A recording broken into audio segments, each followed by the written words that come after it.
Which famous singer sucks at singing? Pretty sure will.i.am has admitted he can't sing without auto-tune. On the flip side, T-Pain sounds incredible without auto-tune.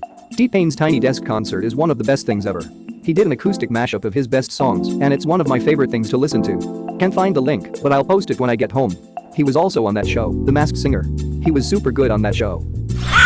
I had a great time with the P's, but will.i.am really just talks. It's not even rap. He just talks normally, and the auto-tune makes it sound like something. I'll just add that he also appeared on The Voice in Australia, where he mentored up-and-coming singers who could actually sing better than him. He was on Voice UK, too. I am pretty sure he is just well-versed in producing and the business of music, probably knows what it takes despite not having what it takes. Vince Neil, especially in the later Motley Crue years. If you see any of their concerts of the past 10 to 20 years, you can hardly understand what he is singing, and he constantly needs to catch his breath. His voice didn't age well at all. Edit. Here is an example of him trying to sing Dr. Feelgood. To be fair, the video seems to have some cuts. Saw them live on the Dr. Feelgood retour they were doing a few years back, and Jesus, he was horrible. He would only sing every third word or so, then it was back to heavy breathing. Probably doesn't help that he's the size of two 1985 Vince Neils now. He's the one they call Eelgood. He's alright. Saw them on the Girls tour in the 80s. He sucked live even then. Me too, they were awful. Nikki was so wasted. The only good part of the show was Tommy's drum solo on the rotating drum set. Believe it or not, Biz Markie is not that great at singing. I am shocked. Shocked. Not that shocked. Terrible singer, and yet I'd listen to him all day because he's just fun. Oh baby you wow. Can't hear this sound without seeing Dennis and Dear Reynolds drinking beer on the stoop at 8 in the morning. Oh boo hoo, you got addicted to crack. David Lee Roth. The Van Halen brothers refused to let him be their singer a couple of times because he couldn't sing in tune. Eddie Van Halen sat down at the piano and said sing this note, and Dave just repeatedly failed. However, as DLR showed repeatedly, you can be a mediocre singer and still be a great front man. He made the Van Halen brothers quit playing long noodly instrumentals and instead play short pop songs, and got them rock star haircuts and persuaded them to not stand completely still but instead put on a visually interesting show. Edit. The story of the band's early years is told well in the book Van Halen Rising, written by Gregory Knopf. I listened to the audiobook version. It's a good story. And it worked. He did backflips on stage on the same tour Ozzy Osbourne could barely stand up with help from the microphone stand. Chainsmokers definitely don't live up to the hits they pump out. Saw them for free a few years ago at some Budweiser-sponsored event. This was not long after that Selfie song came out. They played a whole set, and before they closed with the song that made them famous, they expressed, okay, before we play this song everyone wants to hear, we just want you to know we really hate this song. It's like the whole Zeppelin and Stairway ordeal. One of their most famous songs is absolutely hated by the band members. Milli Vanilli. The story behind that group is actually pretty sad. Do tell. They were both singers-performers in their own right, but were used as the faces of Milli Vanilli, while a combination of like 5 singers provided the actual vocals. They were publicly shamed and humiliated after being found out. It trashed their professional reputations. One member never really recovered from it and struggled with substance abuse for the rest of his life. He died of a suspected overdose. Yeah, poor Rob Pilatus. The jig was up and they tried to go legit, but the damage was done. I often wonder why the actual group who recorded the vocals never got any props. Those were great pop songs. The vocals were recorded by Frank Farian, a German producer who was also behind Boney M. He got plenty props and did very well for himself. The fact he had produced Boney M, which featured a male performer miming Farian, is one of the reasons he couldn't understand what the fuss was about with Milli Vanilli miming. Everyone already knew that's how he worked. It wasn't a big secret. He made the music, sang the songs, then got a front act to sell it. Shaggy. After last night's Little Mermaid fiasco, I was cringing visibly. It wasn't him. But I saw him singing on the TV. It wasn't him. But we even got him on camera. It wasn't him.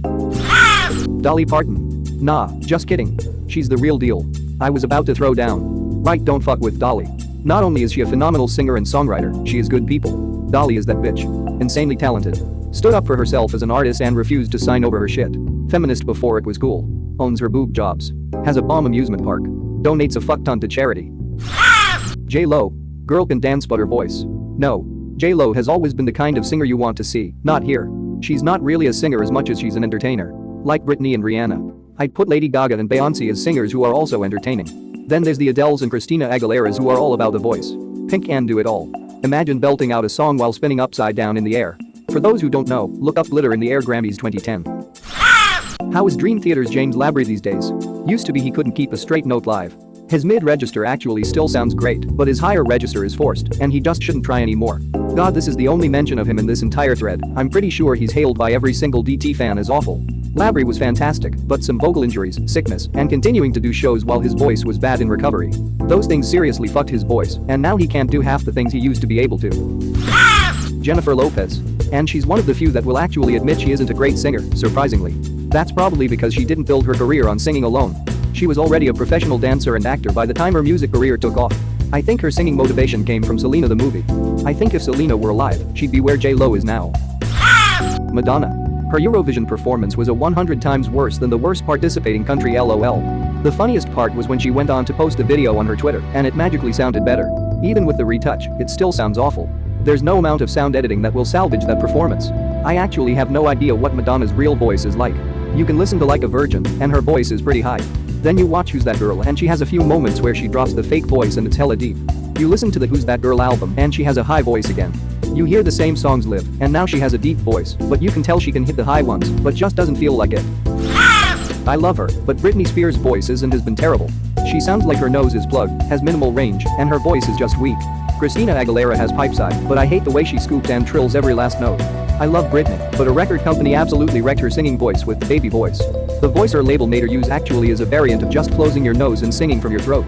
She has a lot more going on when she opens up though. Britney actually has a decent voice, but they forced her to use a baby voice, and it ruined her vocals. Bob Dylan. Amazing songwriting skills do not necessarily mean amazing vocal skills. I saw Bob Dylan perform at Firefly in 2017. I'm pretty sure he's been dead for decades and they just propped his corpse up on stage. Edit.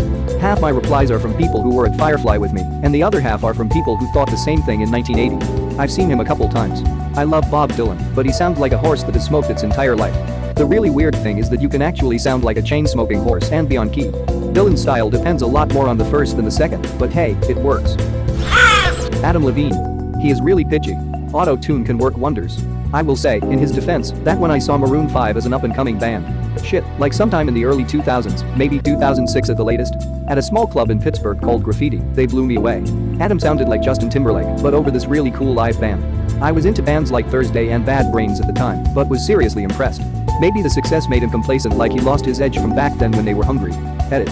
It was Laga, not Graffiti Edit 2. It was 2003. Google is neat. When Maroon 5 came out, they were great. Songs About Jane was such a good album back in early 2000s and came out of nowhere. His voice was perfect for that style. As they became huge and popular, and they drifted more towards regular pop, his voice just sounds out of place. He's not a great technical singer, like a Bruno Mars, John Legend. I do miss that Songs About Jane period. Yoko Ono. The woman sounds like someone is sodomizing a cat with another cat. Thanks for the upvotes, and thank you for the silver, mysterious benefactor. I'm glad you agree on behalf of those poor cats. Yoko Ono has never been known for her singing and has always sounded like a bunch of cats being slowly fed into a shredder. Can someone please explain what exactly she is known for? Why did they let that deist on stage with them? Marrying John Lennon. I always love an opportunity to be a Yoko Ono defender. Yoko is actually classically trained in Japanese opera, is an influential visual and performance artist in her own right and very well known, and celebrated in New York prior to meeting John. She is easy to vilify because of how beloved John is, but many of the things that we collectively love about John were direct influences from Yoko. She is the one who got him into the peace movement and pushed him into exploring the limits of pop music. Her singing is deliberately emotive and avant-garde. While I do understand why it doesn't appeal to everyone and why she has been vilified, she does deserve a second look. She is a fascinating, talented and genius woman who has lived an extraordinary life. I studied her for a semester at UNIT, and all I discovered was that art has a broader definition than I realized. Anyone can make the noises she made in her performances with the Beatles. The only difference between her and anyone else is that she had the balls to do it, seemingly despite the rest of the band's objections.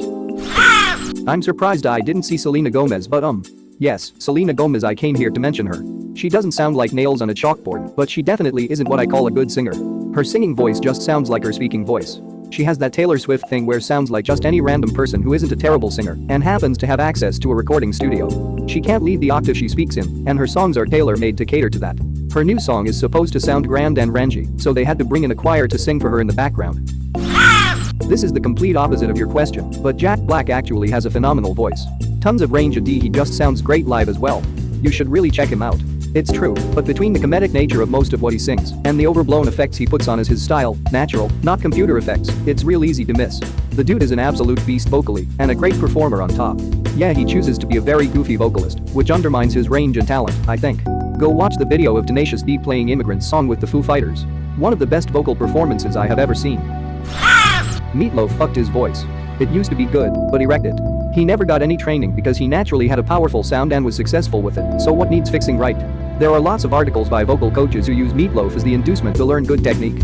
Him and James Hetfield were the two examples I used to get students to understand the importance of proper training.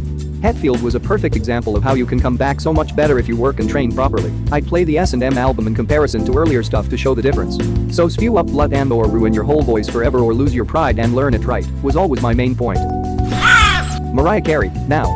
She's destroyed her voice by straying away from the healthy technique and sound she once had that made her famous in the first place. Now she can barely maintain phonation. She's regaining her mid-range and is slowly sounding better in her upper belts. She's definitely come a long way over the past 5 years, so her voice isn't completely shot. I think it has to do with her being lazy and being really insecure about her voice ever since the NYE debacle. Her Christmas performances from last year are just amazing if you hear them. But her voice in the 90s is unparalleled. I haven't heard her very recently, so I can't speak on that.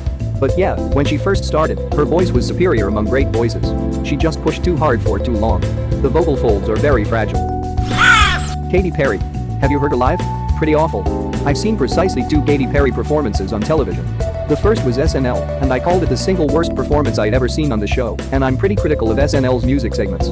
She made bizarre stiff movements like she was trying to remember choreography she didn't need to do on that small of a stage. Her voice was off, and she flubbed a few lines. Maybe they rearranged "Kissed a Girl" to fit the time slot. We're talking middle school talent show levels of bad. If you had told me that she wasn't scheduled and flew in from an overseas tour last minute, I still would have told you she should have done better. The second was the Super Bowl. I wouldn't call her the most amazing performer ever, but she put on a great show and was hitting her vocal parts perfectly well and appeared to actually be singing. I'm sure she had more time to rehearse that, but it was exponentially more complicated. This makes me of the opinion that Katy Perry did suck live. Just absolutely awful, but she's learned and grown astoundingly since then. Rihanna is god-awful live. Look up some of her live performances. I was surprised because I didn't think she used that many modifiers in the studio. When I bartended in Atlanta, one of my regulars worked in the music biz. His job was to auto-tune everything to make it sound good. He told me that Rihanna needs everything fixed in post because she's so awful. He also said that all the Atlanta recording studios have top secret cookie recipes, and some artists will not record in some studios because they don't like the cookies as much as other studios. He also said they use the cookies to weed out interns. Like, if you can't follow a simple recipe to make cookies, then you're worthless. LOL. While reading this, I thought cookies were like a code word for something, but it looks like it's referring to actual cookies. Avril Lavigne. When her first songs came out, it sounds really good. Then one day she did a live performance on BBC Radio 1. It was god-awful. All I can say is well done to her recording crew. That makes it sound better than it really was. She's got some new music out, and I heard this on the radio. I didn't know who it was, and when I found out I thought, oh wow, she actually has some chops. I think her punk way of singing just got in the way, to be honest. She seems pretty decent lately. I recorded some of her vocals on the newest album. She can sing. She's not a virtuoso by any means, but that was never the goal really. That being said, she's better than a lot of other people in her world. Thank you very much for watching. Don't forget to subscribe and like this video. Tell me what you dislike or love about this video, so please comment below and hit the bell icon so you're notified anytime a new video is released. This is a WeCrow Media production.